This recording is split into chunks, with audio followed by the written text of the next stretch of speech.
মানে কালে কালে যে আর কত কিছু দেখতে হবে না আর শুনতে হবে না, এইটাই বুঝতে পারতেছি না।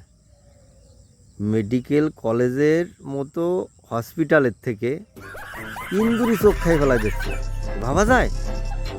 আবার ইন্দুরি চোখ খাওয়ার কারণে আমাদের রাজ্যের মুখ্যমন্ত্রী তিনি আবার সেই ফ্যামিলির মানুষদের সহানুভূতি দিচ্ছে যে সেই ফ্যামিলির কোনো একজনকে চাকরি দিয়ে দেবে। তা ইন্দুরি চোখ খাওয়ার কারণেও চাকরি দিয়ে দিচ্ছে। তা সেখানে যা অপমানিত হয়েছে সেটা আর আমি করতে গেলাম না। তা ইন্দুরি চোখ খাওয়ার কারণে যদি চাকরি দেওয়া হয়, তাহলে একটা কাজ করেন আপনি, এই যে ইন্দুরটা এই চোখটা খাইছে সেই ইন্দুরটা জীবিত অবস্থায় সেই ইন্দুরটারও একটা চোখ তোলার ব্যবস্থা করেন। ও চাকরি বাকরি ছাতা ও দিয়ে লাভ নাই, কারণ ও তো নাও থাকতে পারে। আপনার দেওয়া চাকরি ও যে থাকবে না তার কি গ্যারান্টি আছে?